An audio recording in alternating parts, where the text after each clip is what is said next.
What is going on, everybody? It is your boy Chase, aka Mr. Wallet Bully, with From Screen to Shelf. We are here today to talk to you about Shout/Scream Factory. We've been doing year-end reviews for most major publishers/distributors, so I'm going to give you my solo thoughts on this one myself.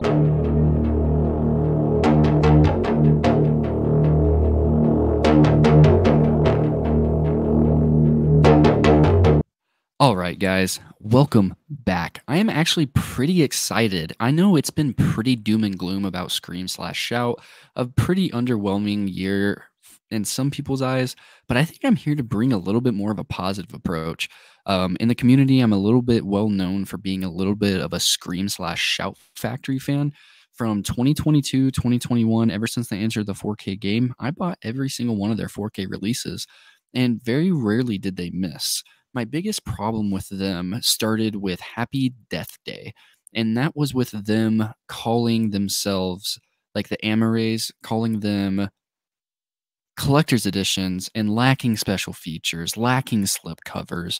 Whenever I got Happy Death Day 1 and 2, which I'm a huge believer and big fan that is one of the best PG-13 horror movies out there, it's a great movie. I'm a huge fan of that duology. So I think I'm here to bring a little bit of a better approach in that aspect, in that regard. I don't really think that there's much doom and much gloom. There's really nothing to really be upset about this year. They definitely had a lot of misses, and a lot of what I did buy lacked a lot of special features that I want. So without further ado, we're going to go ahead and kind of dive in a little bit. I'm going to kind of break this down, kind of like how we did our Vinegar Syndrome and kind of how we did our Arrow video. So I'll let you know what I did buy, let you know my thoughts on those particular titles and what I've picked up, and then give you an overall analysis on how I feel that the year went, right? So we're going to go ahead and start off with their first release, which was Ouija. Um, it's kind of laughable that this was the first movie. It must have been pretty cheap to acquire the rights for it. This one's got a little bit of a funny story for me. I actually never finished this movie. I did on the 4K. I did manage to buy this. It went down to like 15 on Amazon. I want to say something around that price. Got it pretty dirt cheap. But this was the first movie I ever walked out of theaters on. I was pretty upset. It was mostly because the crowd was very obnoxious whenever it came out, and I never finished it. So I kind of felt like it was appropriate for me to go ahead and dive in and finish it, and especially for that price. And like I said, I'd already bought a lot of Scream/Shout Factory's releases, or most of them, if not all of them, before this. So transfer's okay, special features okay, no slipcover, very bare bones release. It's not a collector's edition. That's kind of my biggest problem with it. It's Ouija, the one that the sequel, Origin of Evil, I believe is what the second one's called, is way better, far superior. This one's an easy skip and not a necessity to your collection. Now, one that is the They Live 4K Steelbook. I did not pick up the Steelbook, but I did pick up the 4K that they released a long time ago.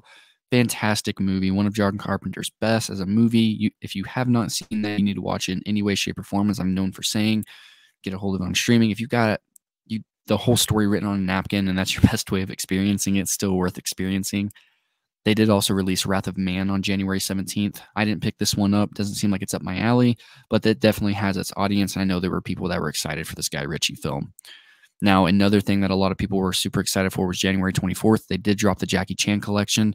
It came with the Killer Meteors, Shaolin Wooden Men, To Kill with Intrigue, Snake and Crane, Arts of Shaolin, Dragon Fist, Battle Creek Brawl, Dragon Lord on Blu-ray. That was a Blu-ray collection.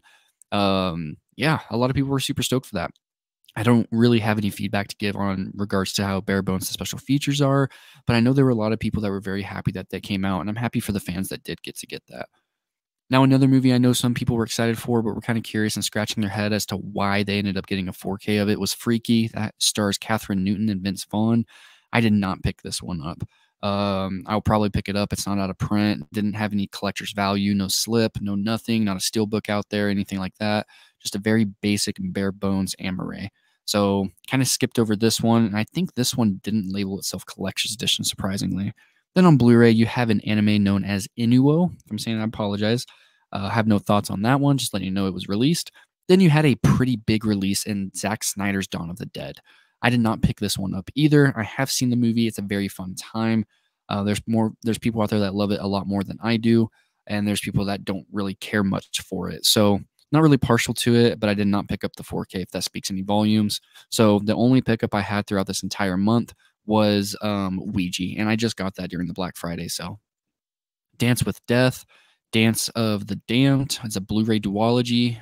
And then Escape to Athena, March or Die, another Blu-ray double feature. Did not pick up any of those ones yet again. Now, February, I think we got a little bit more heat. I think we got a little bit more, and by a little bit, I'm kind of being a bit facetious with that. We got a lot. You got Bubba Hotep, which does have some special features. It's not packed to the brim. It's got an audio commentary, not much else on there. I did pick this one up. I bought it on release date, as I'm a massive Bruce Campbell fan in any shape or form, any category. Love Bruce Campbell. It's a fun movie. It's not a perfect movie. It's not a great movie. But it's just very fun. If you can catch this one on sale and you don't care about the flip, you don't care about anything, high recommendation on that one. You have Kamen Rider Ryuki, if I'm saying that right, the complete series that came out courtesy of Scream Factory on February 7th as well. Iron Monkey on February 14th, along with Zoo Warriors from the Magi, or the Magic Mountain, I apologize. And then you had a movie called Shepherd. No idea about those. Now, this is where we get into quite a bit of heat here. If you tune into the podcast, I did shout out one of these titles. But before I get into the very last week, which was a very big honorable mention for one of the best transfers out there this year for me, you had some heat in Magnificent Seven. I, again, did not pick this one up. Westerns or spaghetti westerns, stuff like that, haven't necessarily been my go-to. I favored them in for regards what they've done for cinema and every genre in between, but I did not pick up this Shout Select release. But I'm happy again yet for the people that did want that and were clamoring for it that did get that. Now, probably my biggest tirade of this entire episode.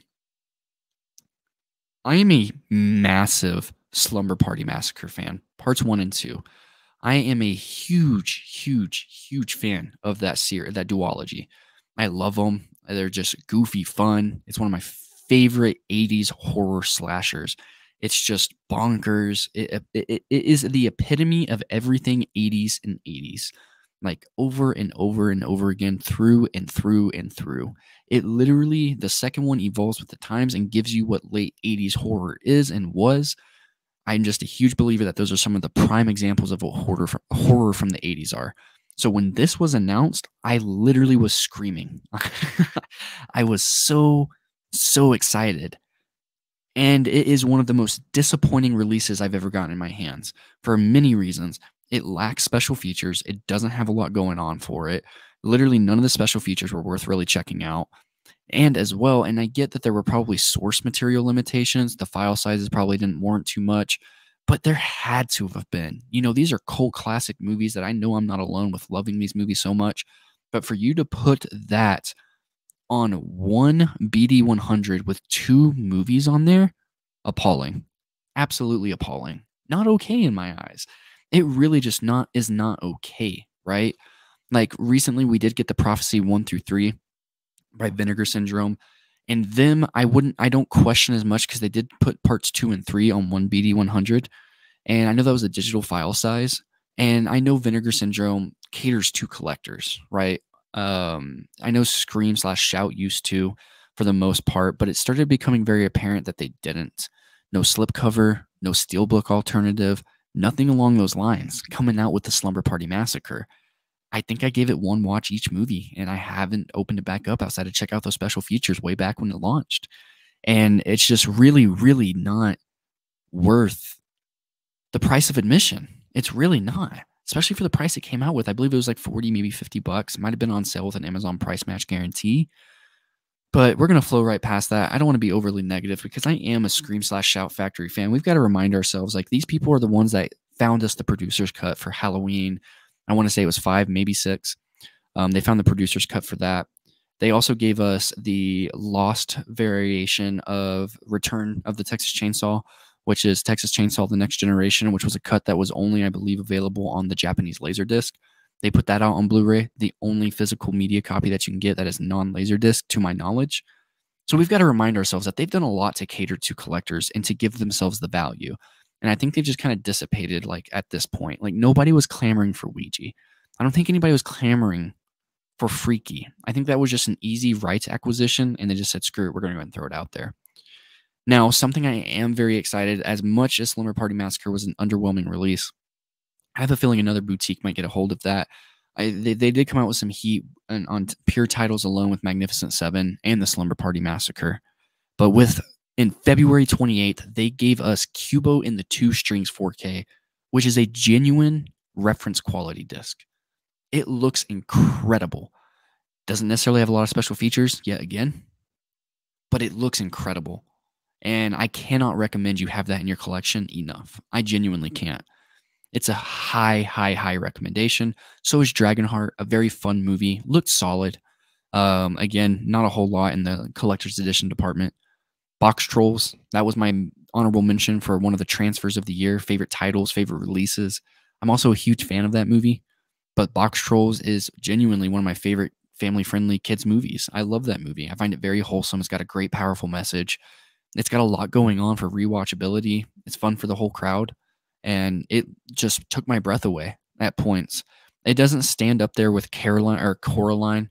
It's not as good as Coraline, but it's damn near close. Cubo looks great on its own merits as well. So huge shout out to that release week because they dropped some absolute heat with Box Trolls in Cubo.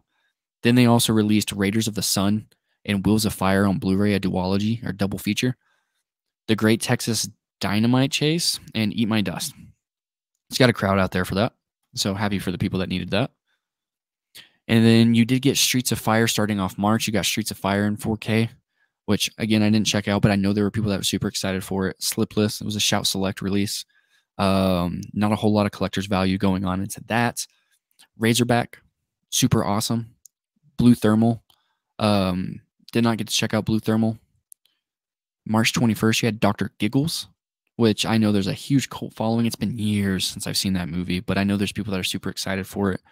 But yeah, shout out that. Sorry, Wrong Number on Blu-ray. Critical Condition Blu-ray. Crazy People Blu-ray. Then you also got Exorcist 3, which I got to give that movie its 10 seconds of fame. It's one of the most underrated and criminally underrated at that sequels to a masterpiece of all time. Of course, it's way better than Exorcist 2, but you have George C. Scott in there. This one was directed by William Peter Blatty, who I believe I'm pretty sure, wrote the original Exorcist. And so he just kind of took it upon himself to show a little bit of a different style of exorcism. And I was extremely happy with the final product. Then you did get Wanted in 4K. I have seen this movie. I didn't hear a lot of people buy that. I'm surprised because that movie's got a huge following. I remember when that movie came out in theaters, that was the talk of the town, Curving Bullets, stuff like that. It's been probably since 2008 that I've seen that, but I just didn't think it'd be worth getting on 4K. But I did pick up this next one, Dead Silence. Looks awesome. Fantastic transfer. That one does have a couple of audio commentaries and some behind-the-scenes features and stuff like that that is worth checking out. So I will give it a tip of the hat to a little bit of the collector's edition on that one. Solid movie. Not my favorite James Wan flick, but definitely really solid. That is in 4K, if I didn't say that. Then you had Demon of Paradise, TNT Jackson, The Final Conflict, Blu-ray trilogy. Can't see the other title, Savage. And then you had Demo Memorial Keys. So I would say overall, so far, their strongest month was February, but you definitely had a really strong week, March 28th, coming from Shout/Scream Factory. That definitely should ruffle your feathers a little bit. Then I do strongly believe April was probably one of their weakest months overall, no matter what. You had Midnight Run in a 4K. Then you had Envy and Blu-ray. I did not pick up either of those, and that was courtesy of April 4th of last year. You had Bless the Child and Flashback. Those are both in Blu-ray. Did not check those out. I have not seen those movies. I've heard of Bless the Child, but never seen it. Haunting of Julia. I know there were some people that were kind of stoked for it. I did not pick that up. Haunting/possession movies tend to be my least favorite in the horror category, in the horror genre. It's not really my go-to, but I'm happy again for the crowd that really did want that. You did have the Brave Archer collection, which include Brave Archer 1, 2, 3, the Brave Archer and his mate, Little Dragon Maiden. So that's a 5-film set. Happy for the people that got that. They did release April 25th that following week, yet another 1983 to 93 Jackie Chan collection, which include Winners and Sinners, Wheels on Meals, The Protector, Twinkle, Twinkle Lucky Stars, Armor of God 2, Operation Condor, Crime Story, City Hunter. Sorority House Massacre, I have seen that. It's dumb fun. Dumb fun. If you can't tell, I love goofy movies that end in Texas or massacre. Just a huge Texas Chainsaw Massacre, so Massacre is going to kind of buy me in. Now, a cool duology. I did not buy this specific one. I'm curious how much this one retailed for because I have seen Crime Zone, but I haven't seen Future Kick. Crime Zone, I will say find that if you can. Not necessarily the duology. I've actually recently watched this on Tubi. It just rolled while I was kind of passively watching something else, letting someone play as background music, and it really tuned me in. It's like where crime has essentially been like completely vanquished, and then you have these people that start doing crime because they're being told to, and then just this whole kind of ripple effect starts unwinding. It's not a perfect movie, but it's definitely, I'm a huge fan of dystopian sci-fi action, more adventure movies. It's not really sci-fi, kind of is, but tons of fun. Then you had New Gods Yang Jian to finish off April 25th. So that was cool. Then you had Skyline in 4K starting off on May 2nd. Don't know anything about that movie. I just skipped on it purely. The cover looks like something up my alley. I love sci-fi, but I didn't want to check it out. If I can grab it on sale or for a decent amount, it was slipless. Didn't have a lot of special features. Didn't, for the $30, $35 price tag, didn't really get me going. So I didn't grab it. So May 9th, you had the Tiger Cage collection, which that looks really solid. It encapsulates 3 movies, it looks like. Yep, 3 movies, and it covers 3 years. Unicorn Wars looks super fun. May 16th, you had Endangered Species. That's a fun movie. Check that out. Then you had another double feature set by them, Conquest of Space. I Married a Monster from Outer Space. Those ones are super fun sometimes, man. Like those movies that just sound like they were written on a napkin and just read out loud. Super fun. The Magic Flute. So then May 23rd, you had Brotherhood of the Wolf, which I had never seen. I never heard of until that was announced, but I didn't check it out. I would probably check it out on streaming one point. It just sounds pretty decent. It's not necessarily something I need to own for that price tag on 4K again. Now, one of my favorite Wes Craven movies of all time, if not my favorite Wes Craven movie of all time, it's definitely top 2, The People Under the Stairs. A relatively yet another special features, it had some, enough to satiate me. It had a slipcover. It looked fine. It didn't look absolutely night and day difference over the Blu-ray because I sacrificed my finances. So you don't have to, because I happened to buy this on that particular October Shocktober sale. So I had bought that. So I manifested it for you. So just throwing that out there. The Haunting 4K. I believe this is the one with the 99 one. I heard that's a really solid movie. Did not pick that up. The Morning After, Highwaymen, Trouble in Mind, Another Country. Yeah, it's repeating itself on my list. Sorry about that. But yeah, a decent enough month. Purely on People Under the Stairs on my personal basis. Like they put out a lot of titles that I was really excited for, but very, very few of them actually just full on got me going, So then you had Private Parts and The Strangler to round off June 6th. You had Shaw Brothers Classics, Volume 1, which includes The Assassin, Thundering Sword, The Golden Swallow, Jade Raksha, The Bells of Death, The Swords of Swords, Killer Darts, The Invincible Fist, Dragon Swamp, The Flying Dagger, and The Golden Sword. So, cool. Awesome. I need to check out more Shaw Brothers. I know it's got its cult following out there, but definitely skipped over on that one. I did pick up a couple of titles from this one. I do have Motel Hell. I did not get the chance to check out the transfer yet, so I don't really have any thoughts, but that is a goofy, fun movie. I got it on sale, but I didn't. It wasn't worth the price that it came out with at that point. Creepshow 4K. I actually blind bought that. I'd never seen that. Stupid fun. Just stupid fun. Shout out the transfer. The transfer looks awesome. Very front to back. Just a solid movie. Can't recommend it enough. They also did release Creepshow 3, which is awesome because I wouldn't say that was a lost movie, but it definitely wasn't readily available on physical media. Then you had Abraxas, Guardian of the Universe. I'm going to pick that up on a sale because it looks really cool, and I wasn't able to find it on streaming as of this recording or the time that I looked as well. Revenge of the Cheerleaders, cool. Those are Blu-rays, by the way, and that's rounding out June 7th. An month, in my opinion. So then you have a somewhat month coming out over here with Upgrade in 4K, which that's a fantastic movie. I didn't get to check out the 4K, but solid nonetheless. July 11th, I did not pick up this one either. I actually didn't buy anything in July. Now that I'm kind of re-reviewing this list, I didn't get World War Z. I didn't get The Burning. Those are all three solid movies. World War Z, I like a little bit more than others. Upgrade, phenomenal movie. The Burning is a solid slasher. So I don't have anything to speak on in regards to their collector's value or the 4K transfer. None of that. Something I do kind of have some qualms about is for Team America World Police. They decided to release that at almost like $25, $30 on Blu-ray. Why? I think that would have been a really fun 4K. That's such a fun movie. Like, why wouldn't you just put that out in 4K unless like the film elements just weren't there? But why Blu-ray? Like that, the way it's shot and everything like that. I just think it would make a really, really cool, really, really good, interesting 4K. It would just really elevate it. A little tangent on there. Did not pick that up because I just put my money where my mouth is. If I want a 4K, I'm going to wait for them to announce a 4K. They don't have a habit of severely double dipping in that aspect. They don't really do a lot like they have been. Like Motel Hell was a recent Blu-ray release and they're re-releasing it in 4K, all of that. So that's okay. You know what I mean? So that's decent enough. Lords of the Deep, Sawbones, School Spirit, all in Blu-ray. A decent month. Not necessarily anything to ruffle the feathers yet again. Now, something that really stoked me, because it's got the god himself, David Cronenberg, has made an appearance in this movie, and it's just stupid fun, but it's by Clive Barker.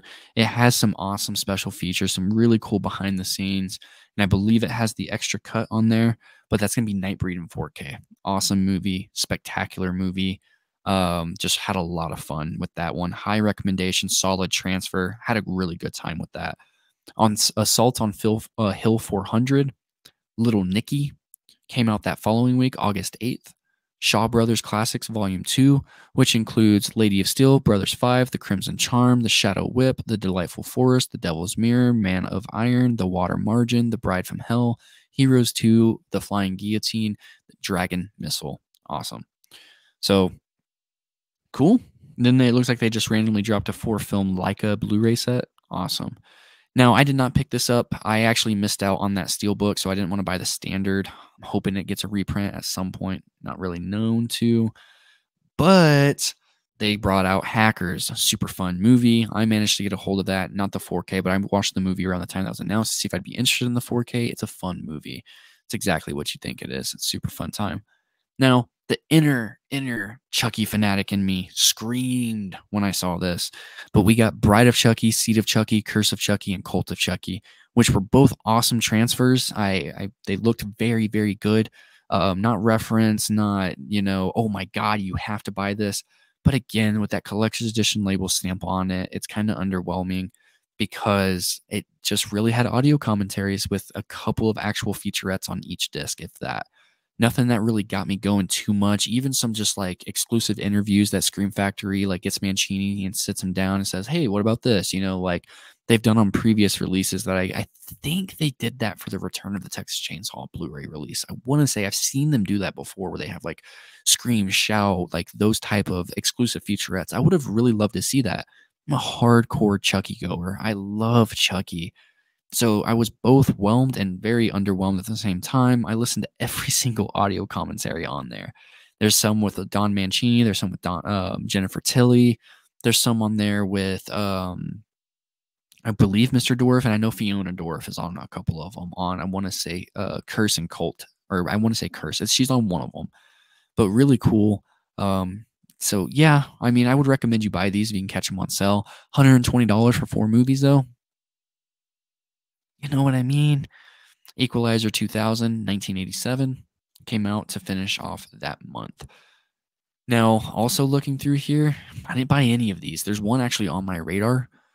They did come out Night of the Comet in 4K.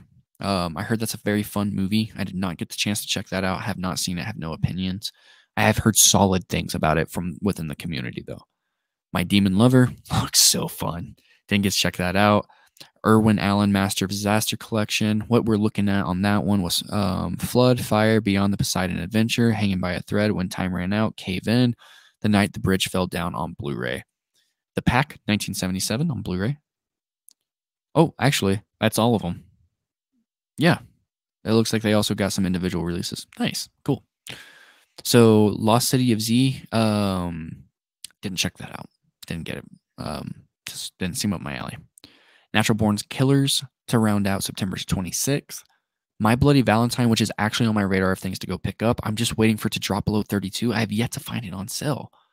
I just for 32 bucks. I might cave eventually, but that Natural Born Killers 4K Steelbook looked awesome. And that's the director's cut, by the way. So really cool stuff. Really cool stuff. Now we got some absolute heat this month. Absolute heat. I think this is probably front to back their absolute strongest month. I think October, like they know that we want spooky stuff and they give it to us. Huge fan of Night of the Demons, and the 4K looks awesome. There's some really cool special features and an audio commentary in there that's definitely worth checking out. But that's about it. Night of the Demons 2 and 3, I'm over the moon. Those got releases. I'm still waiting to pick those particular ones up. But those were very hard to find for the longest time. So I'm super excited they're out there now. Pumpkinhead, which was one of my honorable mentions for transfers of the year, really looked absolutely stunning. Stunning. It looked great in 4K. I did not check out a single one of the special features on there, unfortunately. I did grab that Best Buy exclusive Steelbook. I believe it was Best Buy. Might not have been, but I got it at Best Buy at least. So they also came out with, and I know there were so many people that were over the moon about it, Wallace and Gromit, the complete cackling compilate or collection. People were super over the moon for that. Awesome. Walmart also got a exclusive steelbook, or at least I saw this at Walmart, on Blu-ray of Winnie the Pooh, Blood and Honey, which everybody knows is movie of the year. Side note, I found that movie decent. You know, it wasn't bad, but I also went in there with no expectations. I don't think it's the worst movie I've seen this year. You know, maybe the worst one that came out this year, but I tend to watch some bad movies that I just turn on. But it's a serviceable movie. Like, what did I expect as a public domain based? It's a public domain based movie that's just out there to cash grab. So nothing much else to say on that. But you did get the Blob in 4K. Looked awesome. And then you also got Evangelion 3.0 plus 1.11 Thrice Upon a Time 4K Blu-ray. I did not pick that up, but there were people that were over the moon for that. Let me give Blob a little bit more attention. It actually looked great.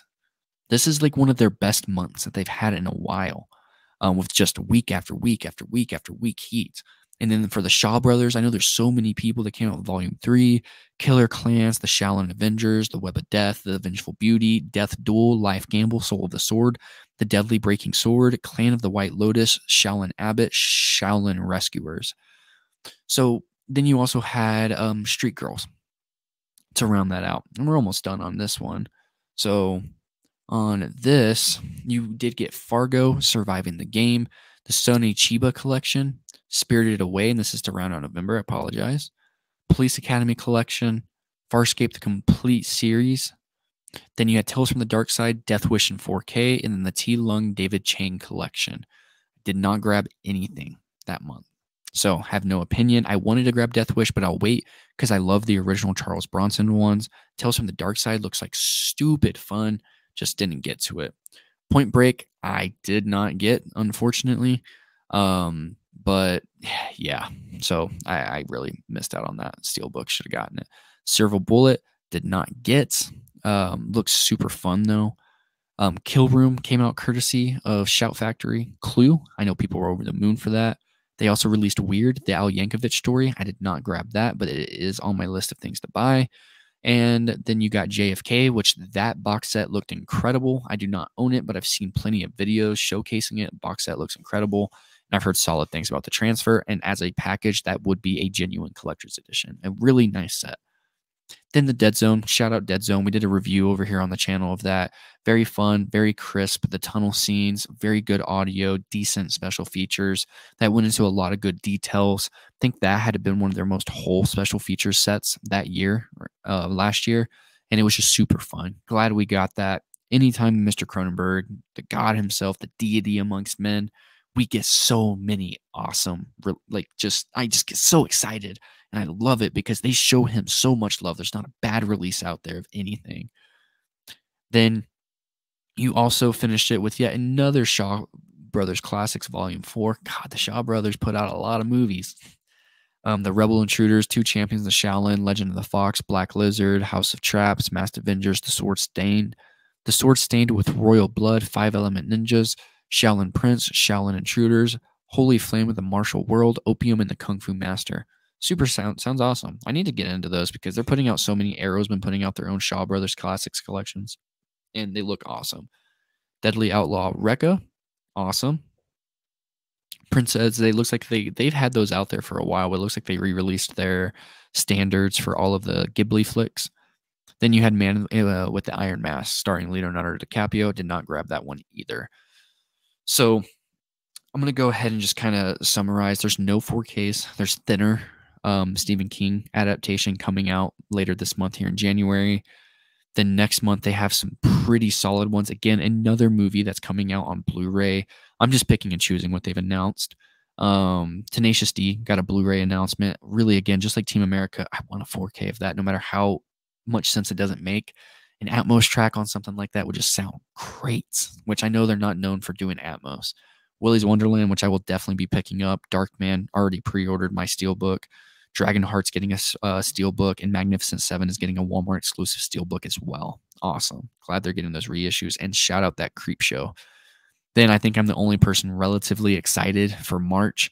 Child's Play 2019, let's go. Super excited. Carrie, fun movie. K-19, The Widowmaker, and then the Ring Collection. Quigley Down Under. We're getting 5, technically 7 4Ks because that's the Ring 4K collection coming with 3 flicks.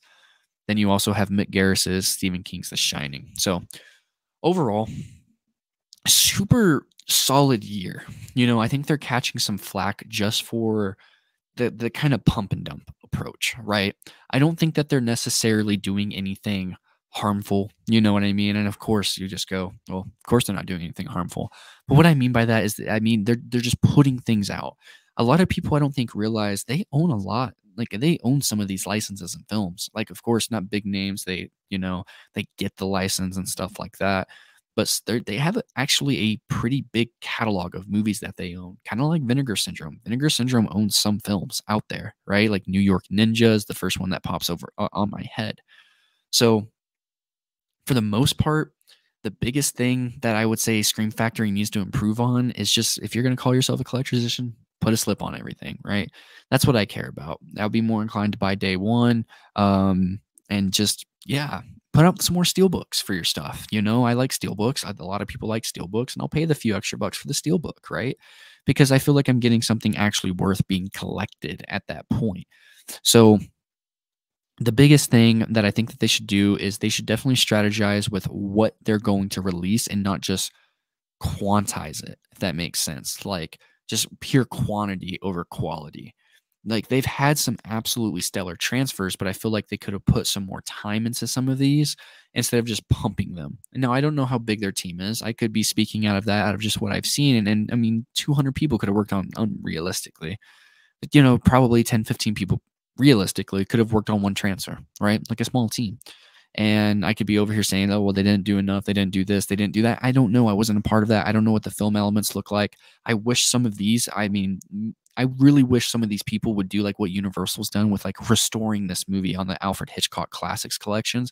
I would just love to see the film reel, the status of everything and what they're working with. And really just overall, like, just have a very solid foundation for what they want to put out there and make sure that they're putting a lot of special features on there. Because I don't want to get bare bones releases. I don't want to get the Warner Brothers Exorcist release. Now that one I can understand a little bit more. Okay, cool. Get this release.